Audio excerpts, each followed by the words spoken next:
Okay, so basically, I used to do option trades on Robinhood, and I stopped doing that and started learning about futures.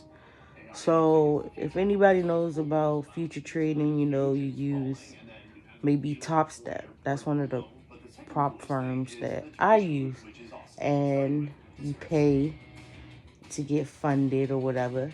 And I actually passed my trial in order to get funded, and I got my certificate. But basically, I'm just showing you a little bit of my day-to-day trading life. I'm still learning a lot. I heard most people take a long time to even get a funded account or a certificate, but earlier this year I definitely got mine. Trying to get another one. Follow me.